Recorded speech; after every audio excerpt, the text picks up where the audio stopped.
Welcome to the Beer Can Cold Podcast with your hosts Will Merritt and JG Van Gran, a podcast where the suction line is always beer can cold. Take it away, boys. Today is it has been thing after thing, and I think, guys, that it is because we got 4 inches of rain in 10 minutes in Chapel Hill, and therefore everything is just shutting down. And I try to get home, and it's just been a mess. But welcome back to the Beer Can Cold Podcast. The famous Beer Can Cold Podcast after last week. We're trending.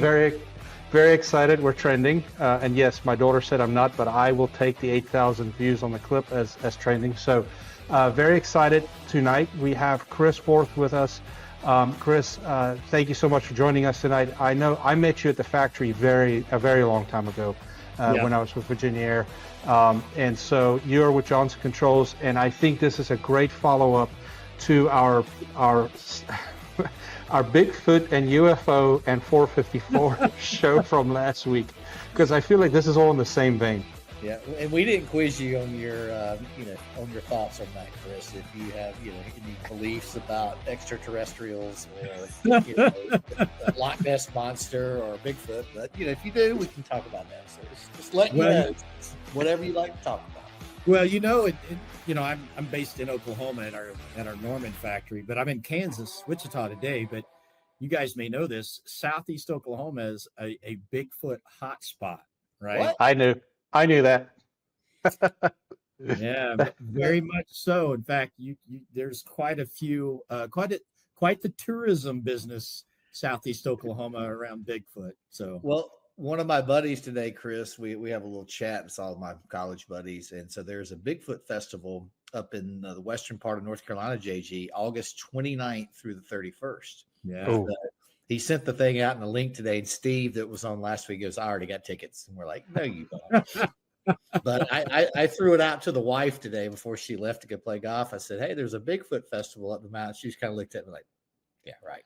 So I'm thinking a live podcast at night out of the woods would be fun. I think there's something there. I'll do that. And then we have 2 empty 454 jugs hanging from the tree somewhere. And we're like, what's more? What can you find quicker? That could be bait.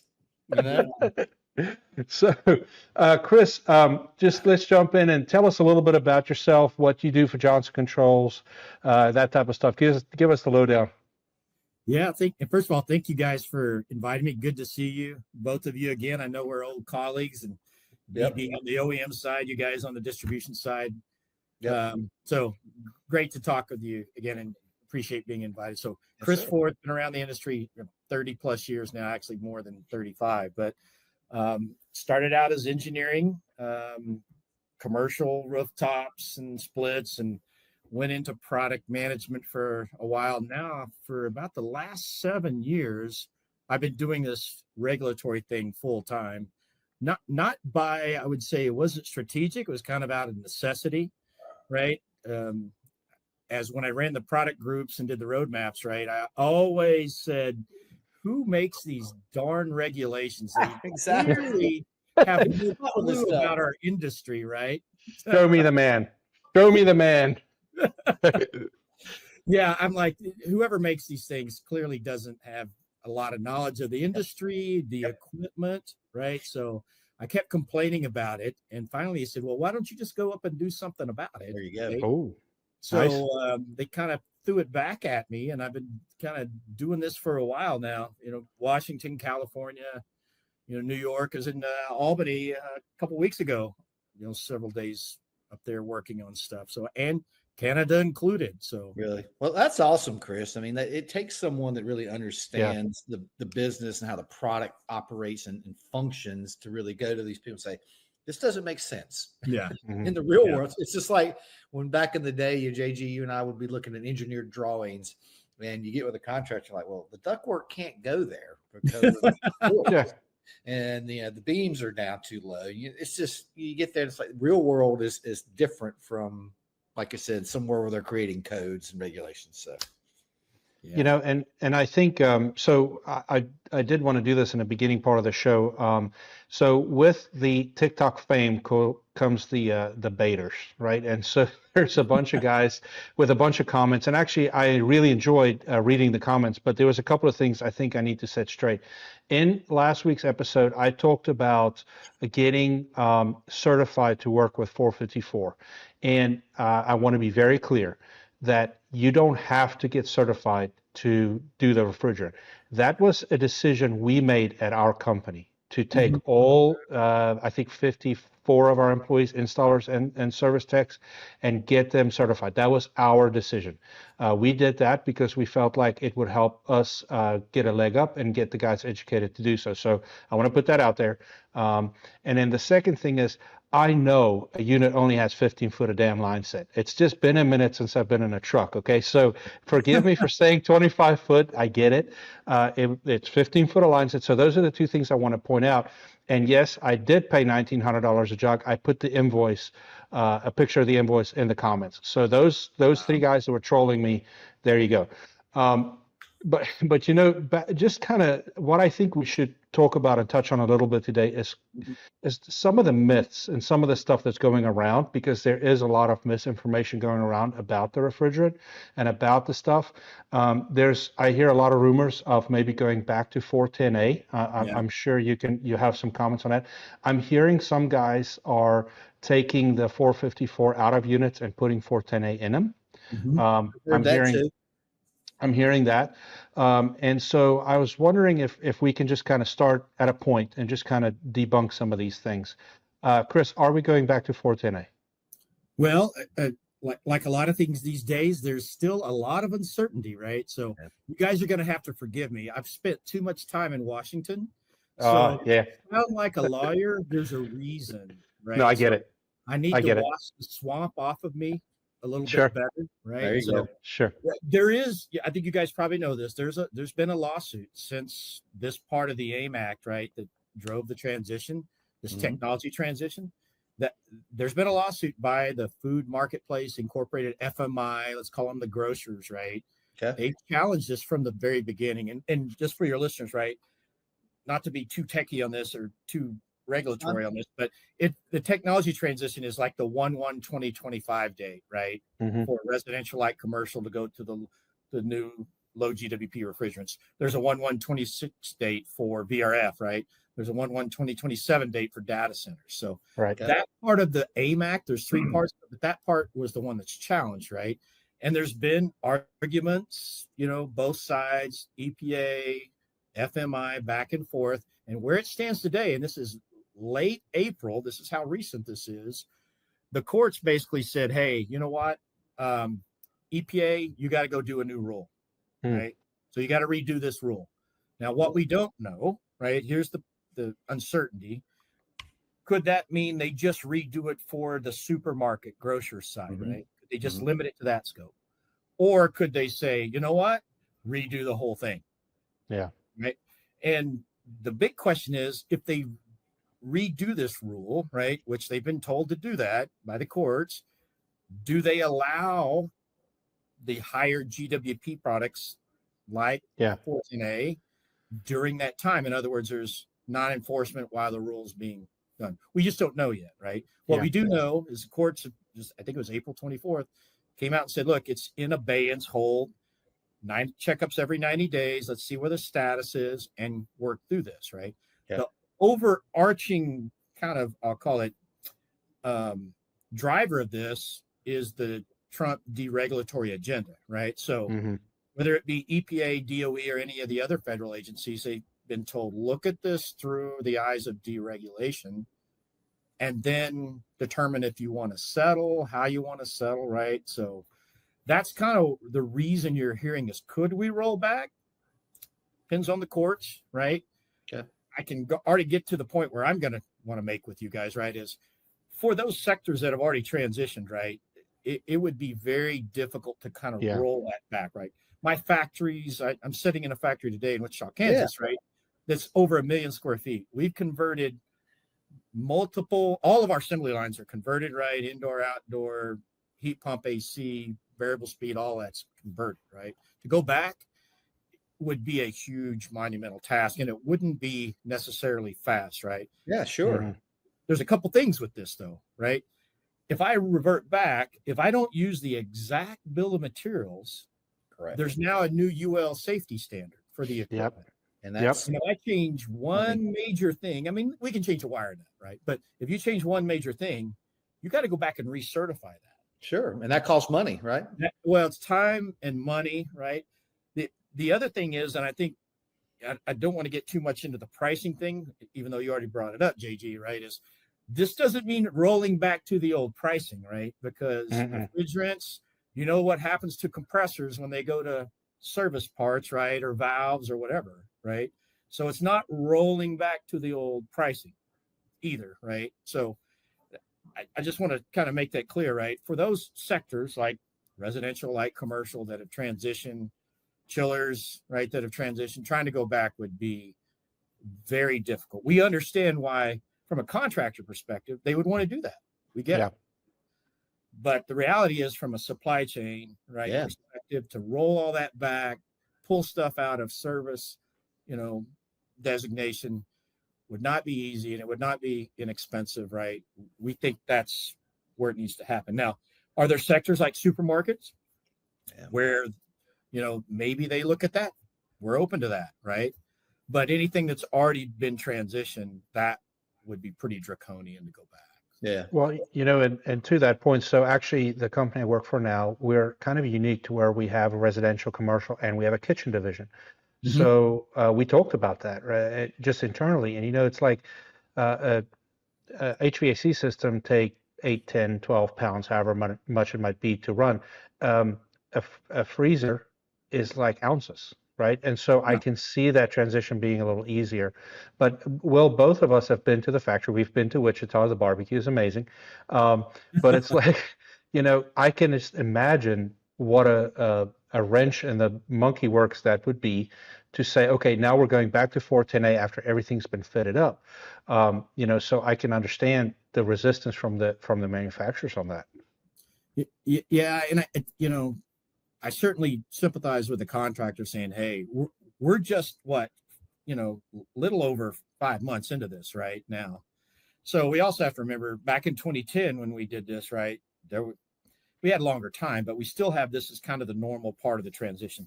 There's some extenuating circumstances right here that have added some variability here, tariffs, supply chain disruptions, right, other things that have compounded this transition versus the old one. But all in all, we're still in this. And like you said, I think you brought up a great point. Like we still have distribution partners that are still strongly into 410A. Yeah. Right. So it depends on who ran out, what the stocking position they took on the 410A. So it's kind of a mismatch of this thing that's going on right now, because we have some like, hey, we're good. We're not going to need our big volumes until later in the year, right? Some have said, I'm out. I need it now, right? And some of this, there's some, I would call it some COVID toilet paper buying right now, because you've got folks that are trying to do their job, right? And they're like, look, I've got this product coming, and I'm not, I got to have the service gas that goes with it. Yeah. But I don't need it for 2 or 3 months. They're just trying to follow the lead time. And that's where we've run into the other extenuating circumstances, right? Yeah. So you guys heard about the disposable cylinder shortage, right? With all that stuff, that, again, compounding factors. But again, we'll work through it. We always do as an industry. We always quote one of our old suppliers for a long time, right? Summer happens every year. Mm-hmm. We're going to get hit with it, right? We'll sell through. We'll work through the supply chains. I'm at the factory today working on some of this stuff, right? Trying to figure out a solution to help the distributor partners, to help our contractor customers, right? To get some solutions out there. So you've seen a variety of options that have been thrown out there, working through. We're a really innovative group, right? That's what HVAC people are. Yep. Yeah. We're gonna work through it, so. Chris, have you heard anything about the reusable cylinders? Like there's an option to maybe go to reusable cylinders? Yeah, I mean, and we've always had reusable cylinders, right? The difference this time is they too are new, right? Because of the 2L. So they got the red band, right? So they're, instead of the disposables, right, also have the red band on them, right? And there may be some gray or yellow markings on those, but the red band is the main thing. And you guys know why we went to that, right? We ran out of colors on the new refrigerants. too many Didn't pastels. know that. Means we ran out, right?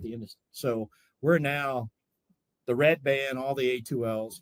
The reusable cylinders is a double good idea. I think one, I think some of those are more readily available, but two, right? You've got recovery built in now. You don't have to, you've got those cylinders in exchange. So those weren't as in demand, right, as the disposables. The thing people need to remember, right, with the 2Ls came new pressure relief devices, right? Yep. Mm-hmm. So the old cylinders had rupture disc, right? If they ruptured, they just blew the whole charge. The new A2L disc, they just relief, they burp enough if you want, and then reseal. Plus, they have the left-hand threads, right? So left-hand threads on the cylinders, not on the equipment, but on the cylinders. So folks need to be aware of that. So that there are new cylinders out there for the 2L. Yeah. So can you go a little bit into like the cylinder, why there's a shortage? I think there's been a lot of stuff. A couple things available and why, and if you don't mind. Yeah. So on the cylinders, right? There's a limited number of suppliers for these cylinders, right? That's the first and foremost. But there was a secondary cylinder supplier coming online that has taken longer. They had some agency issues, I'm told, right? That has caused them to delay their volume. We also had a major OEM, and I'm not going to throw any rocks here. No. That exited a large OEM that exited the 410A early, right? Yep. And because they were a large OEM, placed their orders early, right? Because they had to, right? They were going to produce equipment early. And while that hurt them last year, they're in a better position this year, but just because of the sequence of how that went down. So I'm told the cylinders should start arriving here pretty soon in volume in the next month or two, right? Yeah, I heard the same. I heard there's a ship import or close to import waiting on DOT approval. Yep. And if DOT approval comes through, it's going to, so now the other buzzword on the street is there's plenty of 32, but when those cylinders hit, a lot of that 32 is going to go to make 454. So now there's a fear that there's going to be a 32 shortage. So I'm not sure if that's true or if there's any truth to that. Well, I really can't speak to the service gas supply, but I can tell you as an OEM, right? All the OEMs, except for one, use 454B in their ducted products. And let's be clear, I use R32 in my ductless products, right? Yes, that's right. The ducted products here, the OEMs there's no gas shortage there, right? From OEMs. Yeah. It's an aftermarket cylinder issue. Now, I'm going to tell you guys again, multiple dynamics here: tariffs, supply chain disruptions, how that's going to play out. I don't think anyone can predict with certainty on how that's going to play out. But certainly, I think again we got to keep things in perspective. We're 5 months in. People are burning through 410A. There's a rush to get the stuff right. You've got the tariffs, you got the other factors coming in here with the cylinders. We're going to work through it, right? So I would tell the contractors, don't panic. It's coming, right? And you're going to see OEMs and distributors work through a variety of things, like some of the solutions we just mentioned, overcharging at the factories, right? Aftermarket cylinders. There's probably some other creative ideas that I don't even know of at this point. Yeah, I heard a couple that I'm probably not going to mention on there. So no, and I think that this is part of the thing is it's the fear, right? Because we all know that the summertime is the time, right? Like for us, we have this great little fun thing that we're doing in our company right now called the 85-day initiative. Did you know that there's 85 days from May 1st to August 31st? That's our harvest season, right? And so we're doing a fun thing with our techs and our sales guys, and it's like, okay, I would love to be a part of the excitement, but are we going to be able to take care of our customers? And, I have to have faith from above that we're going to be fine. We're going to work it. We're going to work through it. I tell you what's a little harder though. I do know there's some 410A out in the market left, some equipment. Homeowners doesn't necessarily want to hear that because they have now been educated for the last 5-6 months that, oh, that's old, you shouldn't buy that. And all of a sudden we're saying we don't have it. So you should consider, buying 410 again. So there is some work that we're doing with our comfort consultants to make sure that they educate the customer. Well, I think it has trickled down just like I was telling you, Chris, when we first got on, I was speaking to people in different markets around the country, and just talking to some of our clients, they're saying that they're actually people proactively replacing systems. And I've said, as long as I've been in the industry, 29 years, the only time I really saw that have an impact was during COVID. People were home, realizing their systems were, their homes weren't comfortable, and they had some extra cash, some incentives. Yeah. And they started doing it. But talking to some of our customers, our clients, JG might tell you some of the same thing, that people are going like, let's go ahead and do it. And whether it's if they've heard about 454B shortages, or if they're hearing about tariffs and prices going up, I don't know. But it's, on the contractor side, they love that. But I think I can tell you right now, if I were a contractor, I know JG's in that seat right now, my fear would be it's going to be 90 here Friday. Yeah. Tomorrow. Yep. We got a pop at the beginning of April. It kind of got everything rolling for April, and everybody had a great April, but it's going to get hot as can be this weekend. And if that starts the summer off and we stay strong, I mean, is it going to come to a point where a contractor's like, I can't get the equipment, or I can't get refrigerant, and that's contractor's worst fear. Yeah. Again, I don't think a factory equipment, I don't think is going to be a problem, right? And short of some massive tariff disruption, I can't predict, right? Yeah. I think the equipment's going to be fine. It's going to be the supply of service gas. And what I tell folks is, I get this question all the time. Should I go to the new gas, right? Or is it okay to get the old gas? Could it run short? The new gas, hard to get. And what I tell folks is, look back at the last transition, right? You can get R22 today. Now, most of it is reclaimed, right? It's not new. It had a 10-year sell through, right? Now, the current 410A may not have that long, but the point is, look, there's going to be gas around. It may need to be recovered. And you've heard me and others preaching the recovery on HFCs like 410A is critical, but it happened. And again, I would emphasize our industry has been really good at adapting. We may not prepare for it the best, I would say that, but we usually adapt the best when we need to, right? When the game's on the line, we take care of our customers. We make sure they have, heating and cooling. And I think that'll be the same situation here. Yeah. You'd be a little rocky here or there, but we're going to, for factories, just like the one I'm in today, full bore running, everything's good, right? We just got some issues on little valve here, contactor here, whatever. Yeah. Working through that, redoing some of the supply chain that's driven tariffs, and just, working through that supply base. So that's a good question, if you don't mind me asking, with tariffs and things, is that looking to push more of the OEMs to, trying to source, parts and pieces, in different places, different supply chains? Absolutely, it is. I mean, it's causing all manufacturers, not just HVAC, right, but all manufacturers to really look at their supply-based strategy. Where have they, placed their bets? They put all their eggs in one basket versus the other. Yeah. Right? I mean, clearly you've heard what the president has said, right? Make your products here or face tariffs, right?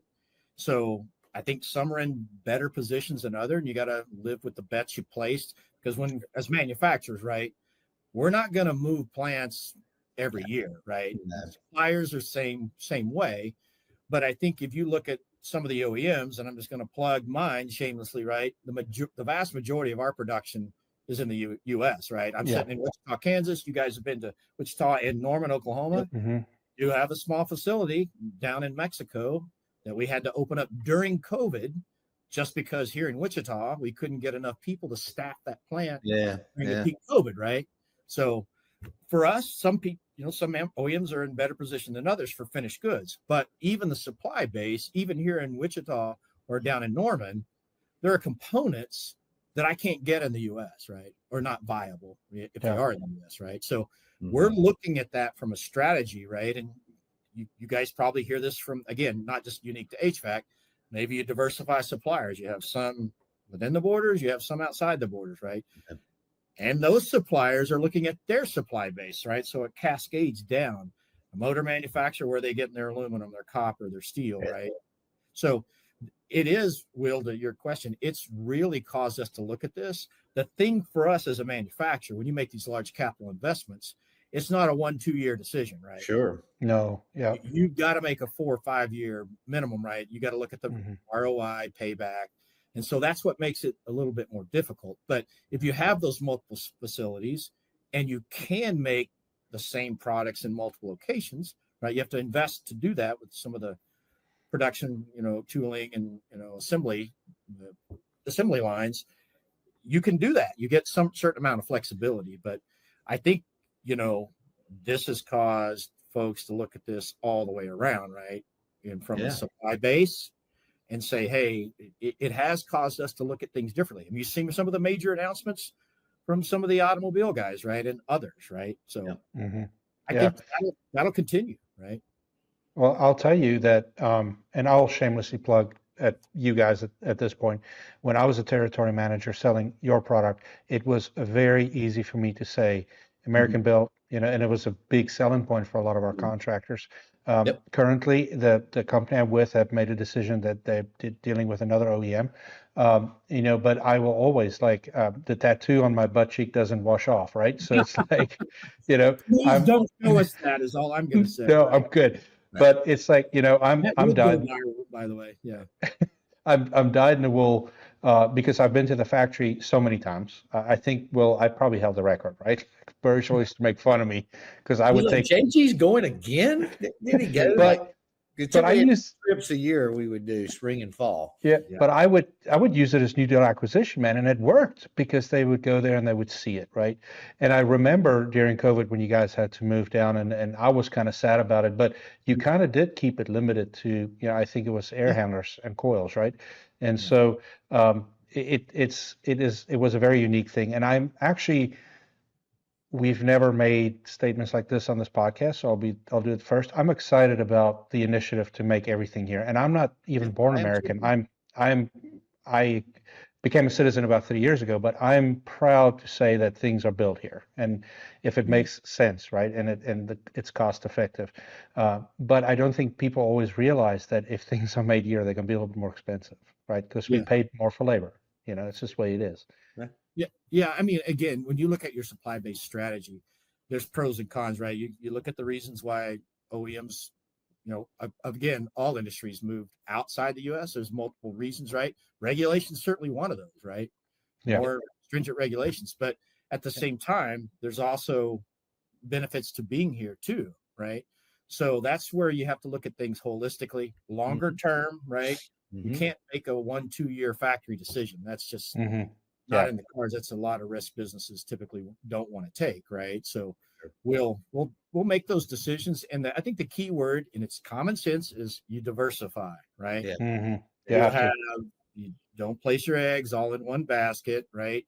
You have supply chains. You do things like getting larger volume orders, placing orders earlier, splitting some businesses, right? Diversifying, qualifying multiple products, right? That adds cost because if you're having to qualify compressor A and compressor B, right, for an application, which we typically would not do, that lengthens, test time, cost, and that sort of thing. So, but that's the lesson learned, right? Diversification is probably the safer. It lowers risk, comes at a cost. JG, just like you said, that's a lesson learned here, right? So a little off topic, but I do have this question, Chris, and if you don't feel like talking about it, you don't have to. But where are we with the Bosch merger purchase? Are you guys still looking at that? Is it still in the works? What's the news? Casserole in the oven. Oh, look at that! Awesome. I think we need to take a virtual break right now. I think so. No, it's progressing nicely. It is a go. So just to be clear, what's in scope here at a high level, right? It's not all of JCI, right? It's just residential, light commercial. Yeah. Our Hitachi joint venture that's going to the Bosch Home Comfort Group. Okay. So it's just that. It'll be summertime when that deal closes, right? So I'm not telling you anything. It's already public. And so we're looking forward to that, right?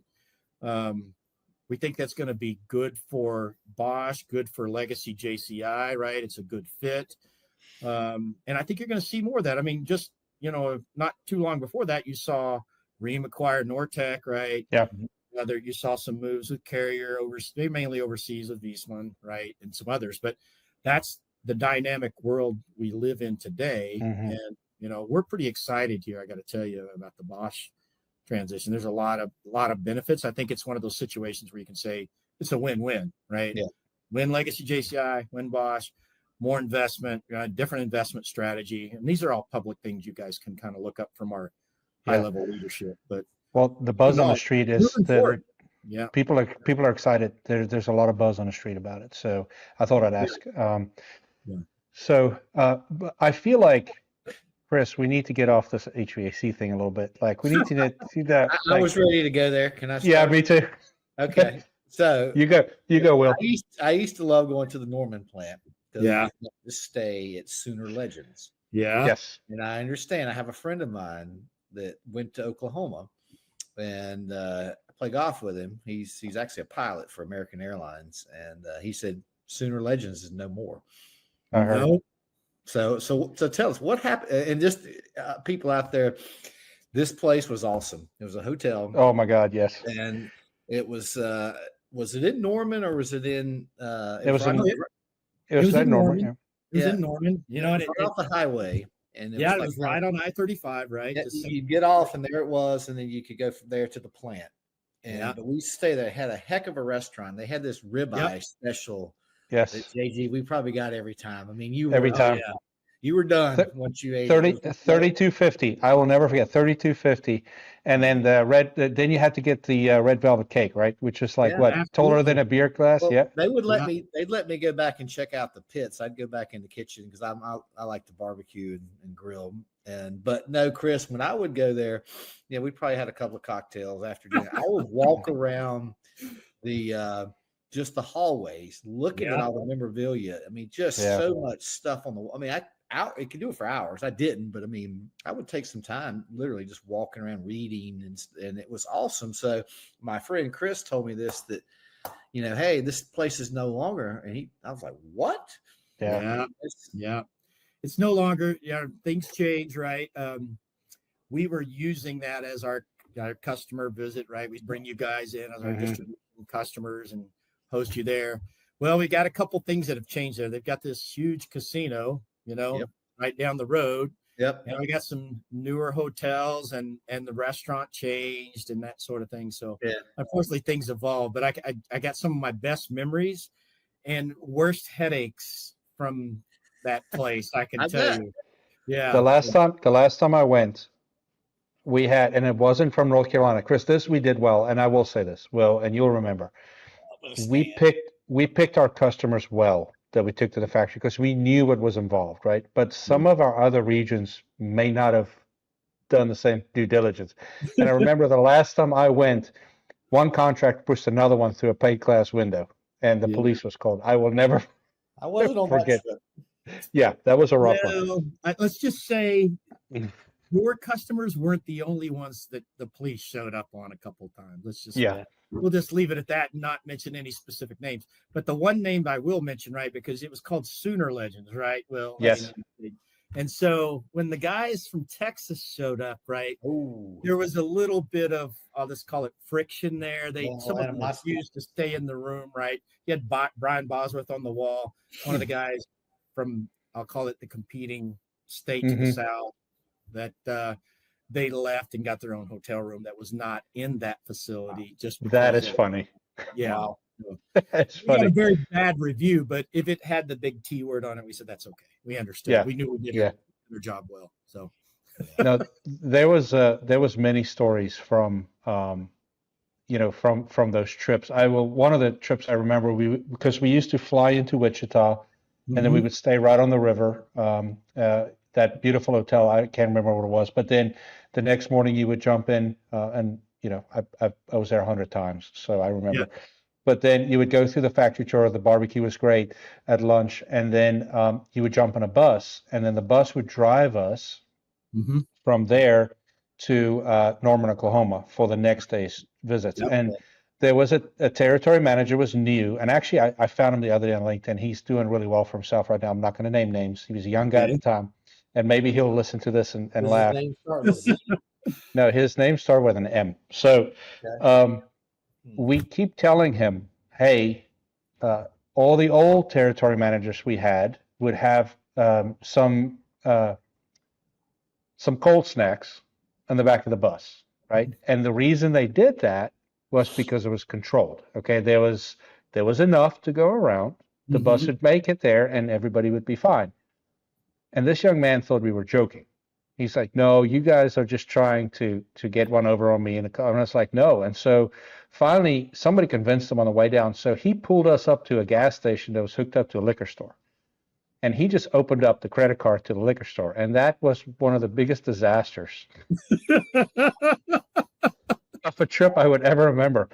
But on that same trip, I remember we were halfway down, and it started, we saw the storm coming because, Chris, where you live, you can see your dog run away for 5 days. Yes. And we could see the storm coming. And and from South Africa, we have a lot of hailstorms, but I've never been in a hailstorm where it was like softball size hail. Yeah. And I remember driving or riding in this bus, and instead of the bus pulling over somewhere, the bus driver's theory was that speed and power will get him through anything.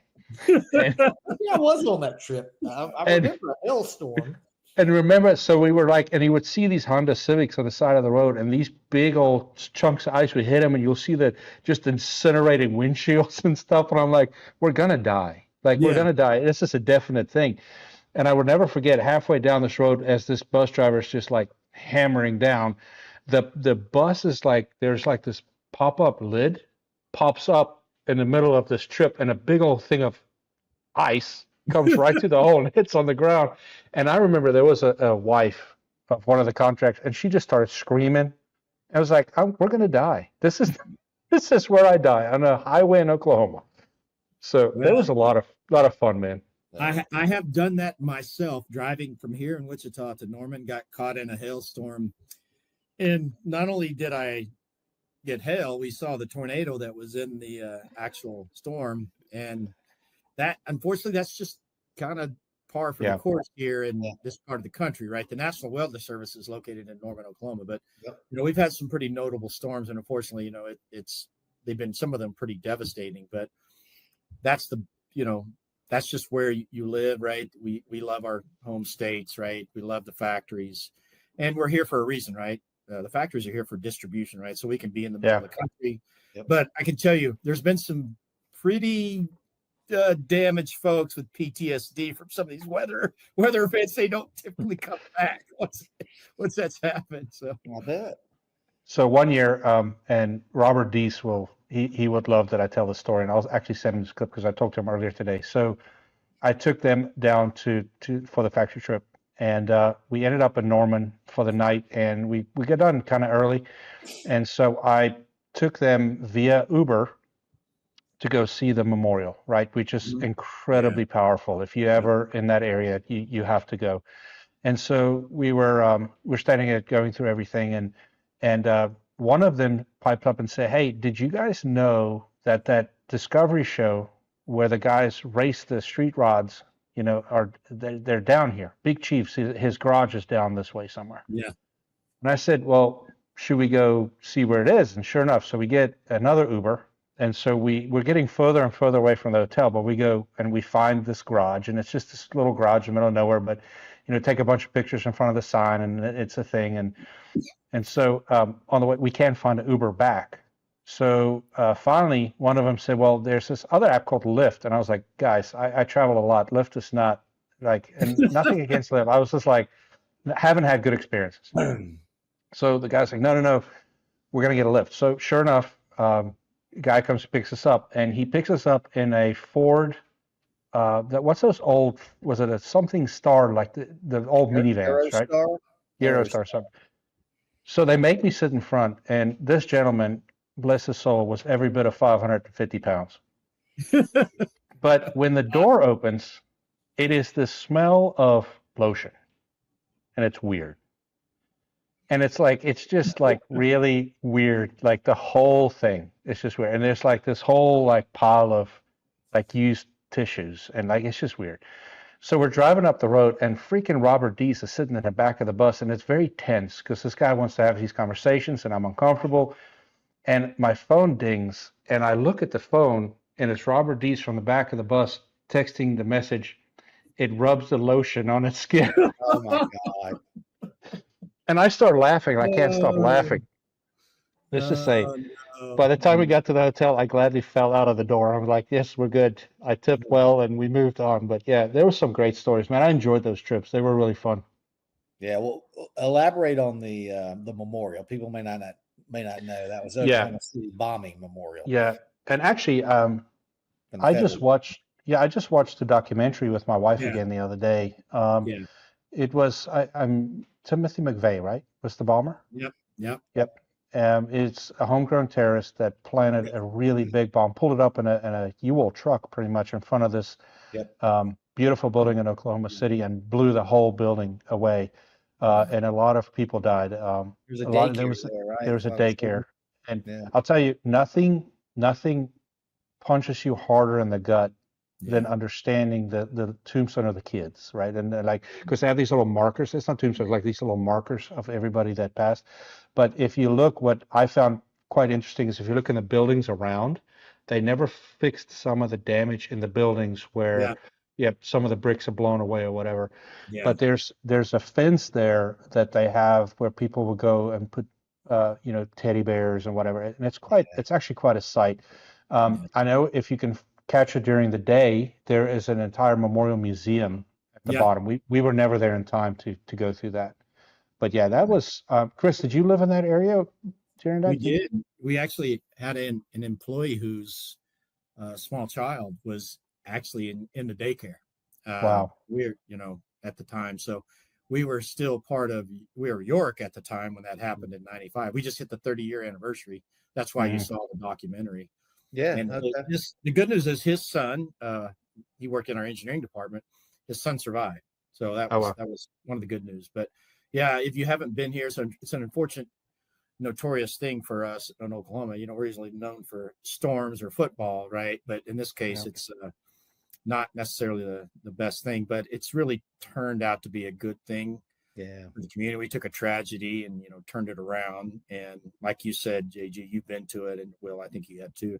It's pretty moving. If you go through that museum, they have the experience and kind of walk you through the sequence. It's something if you're ever in the area, highly recommend. At the 30th anniversary, we had one of our former presidents come up and speak again, who was there when it happened. Okay. So it's a pretty big deal for the city of Oklahoma City, right? Yeah. Yeah, it's senseless. It was absolutely senseless. And I'm sure the guy thought he had his convictions, but it was absolutely senseless. One of the things, not to change the subject from that, but one of the things I always remember, Chris, and I wonder if this is a thing at the factory a lot. Do you guys remember Gary Mummer? He was one of the territory managers. Absolutely, So yeah. I remember him taking us on the tour one time, and there was this big old punching press. And this thing was like shaking so hard that it was like shaking the floor as you walk by it. Yeah. And he told us his dad was the first guy to operate that press, and then operated that press for years. And then when Gary, is there a lot of those like family traditions at the factory still? Is it still? It's kind of the heartland of America, right? Yeah, it is. There's fewer of us. There's still some, right? But there's not as many. I had a fellow colleague. He actually kind of pseudo worked for me. That he worked for York and JCI at the end for over 61 years. Wow. His name was Ron Spangler, and he had worked there. His son at some point had worked there. We and worked in our department for a while. But we've had several of those, and there's still some today here in Wichita. I had believe it or not, an IT problem today, and the young man that came to see me, I said, "Thank you. What was your name?" He told me his name, and I go, "Do you know this individual?" He goes, "Yes, that's my dad." Right? No kidding. His dad worked in my product management group here in Wichita for many years. So we do have some of that, and that's a very good thing. Especially we need, as much people in the industry as we can get. Right? It's a competitive market out there for all types of talent, right? And that's a good question. Yeah. Chris, how hard is it right now? What is it like for you guys getting, sorry I just thought that'd be a great thing. How is it right now for getting, employees and getting labor there? What's that like these days? Yeah, it's probably the sounding board you've heard many times. It's tough out there, right? Yeah. There's so many new job opportunities, especially with the quote gig economy, Uber, Lyft, as we talked about, right? Amazon warehouses everywhere, right? Mm-hmm. In Wichita, we've got oil and gas, you've got the aircraft industry, right? You've got big ag. So it's a very competitive market, more so than it's ever been, right? Now, from a positive perspective, right? If you look at that, that's a constraint, but our growth, our industry has never been better, right? I think last year we put 10 million new units. You look at the shipment numbers, right? Mm-hmm. That's 1 year, right? And the year before that, it was 9. We had a little dip during COVID, but this is still long term. You've heard the president talk about trades, right? All the talk on trades. We need tradespeople. We need factory folks. So if somebody wants to go to work, we got jobs. There's no question, right? At all levels, OEM, distribution, contractor, technician level. Never been more opportunity. If you don't have a job, I'm going to tell people it's because you don't want one. We've got That's right. Yeah, that's true. Well, and I'll tell you, the tide's changing too. We've done several podcasts on this. It's something I'm super passionate about. Yeah. My daughter called me today. So she's a senior in high school. She's graduating. And she said, "Hey, Dad, I have at least 5 or 6 guys in my class wanting to do heating and air." And that excites now I drive an hour and 10 to get to work. So I don't know that I'm a fit, but I know enough people. And I'm like, let me know who they are. And Chris, that's something, and I've said it many times on this podcast, that's something we are doing. It's really hard for us to find skilled technicians that lives our core values. And yes, we might be picky, but we're putting these people in front of our homeowners and our customers. Yeah. And so what we found to be very helpful is we recruit them straight out of community college while they're still in school. We help them with their tuition. We give them a truck. We give them a uniform. They go to school in the morning. They run maintenance in the afternoon. And when they graduate, they come on with us. We have 100% retention rate with those guys. They stick with us, and they stick with us long term. And so now, coming to fruition, our field manager came up through that way, Chase, young guy, but man, he's been with us for a while. And so we're seeing this thing happen. And so it's a long-term play. And right now we're growing like crazy, and I'm trying to find a couple more technicians to hire that with some experience. But it's easier, much easier, to find a young kid, teach him your culture, get him excited about what you do, pay him well, and have him stick. We're starting a plumbing department. Yeah. I'm not gonna lie to you. I interviewed 3 plumbers last week. All 3 of them were drunk. In the interview. You told me that. I'm like, what? So then I'm in a round table once a week with other business leaders, and I bring this up. They're all over the country. If you're up north, the guys up north doesn't have this problem really. There's a couple of guys in a group from North Carolina, a couple of guys from Florida. They go all the time. Dude, I actually had a guy show up for an interview. He fell out of his truck, and I was like, dude, why? But then I do this. I start speaking in Afrikaans while keeping a straight face, which is my native language. And then I just look at the facial expressions, try not to laugh. Or I'll start moderating my voice, or I'll just move my lips and not talk. I do these fun things to see where this interview could really go. But yeah, we're having a tough time, finding good plumbers. And so it's the same thing. I'm trying to find 1 or 2 that will set the precedent for me. And then I'm going to go to the community college and find them there. And maybe I can break the habits before they start. That's a good thing. And what we do as OEMs, right? Forge relationships at the corporate JCI level. We've got trade school investments, local level. I just did a presentation here a couple months ago here and just talk about Wichita with a local trade school. There's a union, pipe fitters, right? And that sort of thing. But we are donating equipment. So they get to know our equipment to these schools. We recruit from those schools for our lab technicians, for assembly line, right? I'm just telling you, the pipeline, was a constraint. I would say it's definitely getting better with the federal support, right? There's a lot of states like Oklahoma and Kansas are particularly strong in the vocational education side, right? Heat and air. And we're really pumping that, investing in it as an OEM. And I think you'll see that continue certainly under Bosch, right? Where we'll keep driving that forward. We all need good employees, right? Yeah, we And do. for any manufacturing renaissance, right? That's the prerequisite to have the workforce, right? And I remember the Chamber of Commerce's in multiple states, like in Oklahoma, where I'm the most familiar, right? That's the number one workforce issue. It doesn't matter the industry, right? Yeah. Oil and gas, ag, HVAC, manufacturing in general, good supply base of workers, right? And the schooling, finding ways to engage with the students early.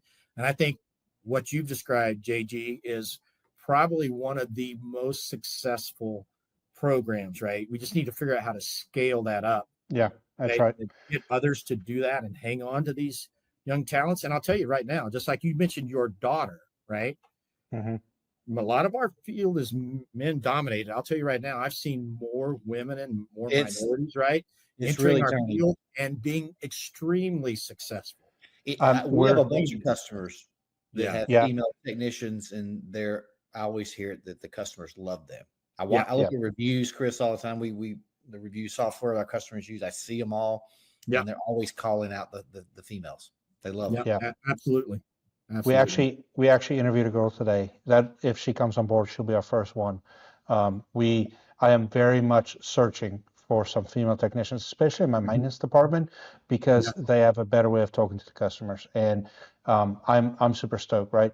But yeah, I definitely think there's a shift. There's a dynamic shift. It's now cool to buy you a square bucks Chevy out of high school, lift it, and be a tradesman. It's now becoming cool again, and I'm so excited about that. That's my middle son is he graduated high school and he walked right into a heating and air company. Won't work for dad yet. We're working on that, but he's doing really well. Well, he's working close to home. I travel quite a ways to get to work, but he loves it, and it's the freedom. He bought his first little pickup truck cash the other day. It's all these things, and it's like I have two other kids, and they have significant college debt because they wanted to go play rugby. So, there's a little bit of that, and I'm proud of them too. They're going to be just fine. But I think it's becoming cool to not go to college again, and I think there's a message it's there. Interesting. I hate to date myself here, but one of my grandkids, he's going to be a senior next year, and he's saying he doesn't want to go.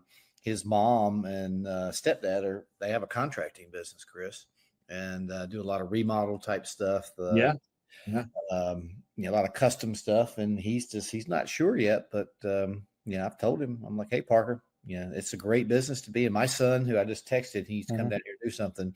He graduated last May, Chris, and he went to work with us. Yeah. So Nice. He actually went to a high school that it was called the Apprentice Academy, and they were new. Unfortunately, they did not make it. He graduated, and they went under this past year, but this past fall. But they were kind of geared around the trades, and so I did all I could to try to help them with it. But it was a new school, but there's a lot of push towards that. But it's just going to take. There were so many years of pushing kids. Like when I grew up, I'm 55. Growing up in the 80s, I knew I was going to college. There's no question, if and or but. I made pretty good grades, and it was pretty easy to get into school. But that's kind of that message kept going, and I think it's changed now. That not that college is bad, nothing wrong with college, but I think there's so many other career opportunities out there that don't require, like JG's saying, the debt and. So we do the community college thing, and we're going to we're hiring a new HR person. So the one thing we're interviewing for is a very strong HR person with recruiting in their background. So they're going to lead this program forward and get us into several more community colleges. But we actually are in partnership with a school too. And so my service manager and my field manager went to a signing last night at 5:30 for a kid that's coming to work with us for this summer. And they just signing just like the athletes did. And we have our swag out there, and they celebrated that just like, a kid going to college. And I think that's how you're going to start changing this, right? We try to do that here through the local rugby club where I coach. We just never could get that piece off the ground. But it's like we should celebrate them going to the trades just as much as we do kid going to college. Absolutely. Yeah. And said we're very strong in that and want to get stronger. We want to partner with more of the trade schools. That's why a lot of my talks, the focus on refrigerant, the transition, and test for DOE stuff. But really, I'm going down to a lot of these, trade schools, union halls, right? We don't care, union or not union. We're in the business to help bring that trades to a higher level, because we all got to have it to grow, right? That's the prerequisite. We can all say we want to grow, but until we solve this workforce shortage issue, right, that involves, like you said, changing the dynamics, changing the thinking, right? It's multi-layered. It's working, right? We've had a phenomenal, I don't know the statistics, but like there in Oklahoma, here in Kansas, phenomenal increase in the number of trade school, enrollment. That's been huge. And the states, the people are voting it in, right? How much tax dollars to help support these schools has been huge. The co-op program, the training programs, I've seen multiple versions of those that have been successful. And that's a long-term play, right? Yeah. But I think the thing that's appealing to a lot of these kids is they hear the money, right, that they can make without the debt, right? And a lot of these kids, they want to work with their hands, right? They don't want to be a keyboard junkie, right? He wants to sit in a cubicle all day, right?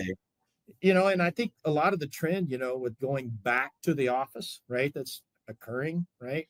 That's driving some folks to say, look, I want the freedom. I want my own truck. I want, to do some other things, right? We don't want to sugarcoat it either and say, hey, it's hard work, right? But the rewards are good, right? You have a lot, you can make it what you want. The top end on this thing is really unlimited if you're willing to work hard. And I know several examples where, young students 3-4 years out are making well into six figures, no debt, things they paid for cash that most people are financing, right? They're doing pretty darn good.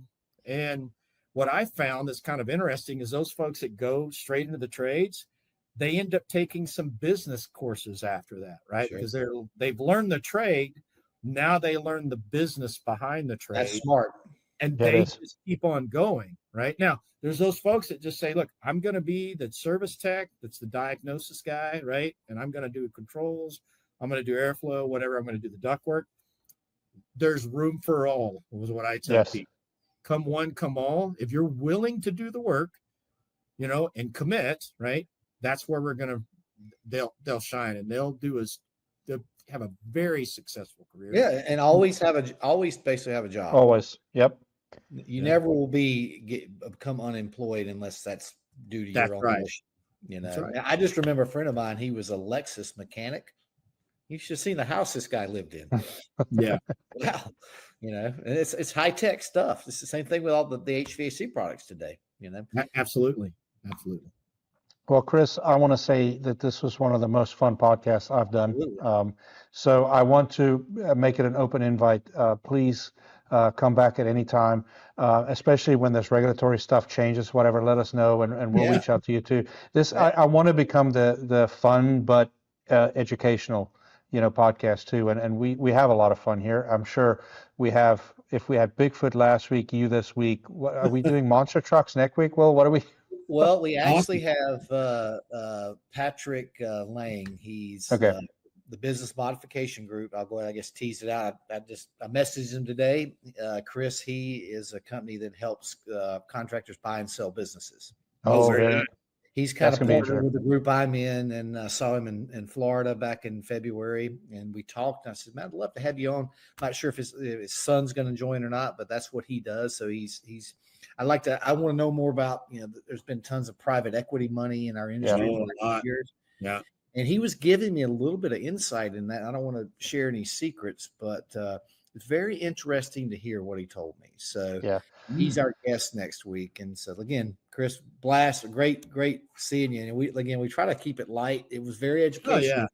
I'm not up on as much as this stuff as I used to be. I do keep my finger on the pulse of things, but I just being kind of out of distribution for over a decade now. It's I like to know what's happening. Well, I would extend the re-invite to both of you to come to Norman or Wichita. Ooh, I'd love it. See, there's quite a few things have changed. There's a huge lab that you haven't seen in Norman, 120,000 square feet, 50 foot tall, right? That you would be surprised. Yes. And we've got some upgraded barbecue. I can promise. Oh, right. Well, so, I've been talking to Will about a road trip, and that would be very good if we we can from the plant. Yeah. Well, yes. And let me put this out there. And again, shameless plug. We have a ducted systems training academy. Yes, I do know about that. Yep. I think last year we brought in close to 4,000 techs that we trained on our product, all under roof, so you can come any time of year, up to 150-ton rooftop, under roof, live training, live unit, all the way down to a 1.5-ton split gas furnace. So I think we might need to do a podcast from there, right? I'm in. I'm in. Right. I would love another trip out there for sure. And as long as I don't have to use a Lyft driver, I'm going to be okay. Well, I'll put you up in the F-150 truck. How about that? There you go. I'm in. We'd stay close to campus, JG. I always find the older I get, if you venture off of campus, you get into trouble. Yeah, I believe me and you stayed very close to campus several times last year, so I agree with you. Yeah. It's much more fun on the campus. Yeah. So, well, Chris, again, thank you very much. And everybody, we'll be back. I don't think there's a reason for us to take a hiatus next week, so we'll be definitely on, and I will get my mic fixed before that. And everyone, we go live tomorrow night, Thursday the 15th, 6 p.m. Eastern. Okay. We go live on Facebook and LinkedIn, and then it'll be live on YouTube as well. Yeah. Awesome. Yeah. And according to the TikTok professional in my house, my daughter, we need 1,000 followers before we can do a live there. So, so we're on the way. We just need about 9,000 more, but no, actually 9,900 more. So any help and would be much appreciated. But thanks again, Chris, and we will be back with you guys next week. All right. Talk to you guys soon. Thanks. Thanks, Chris. Have a good night. Pleasure. Bye.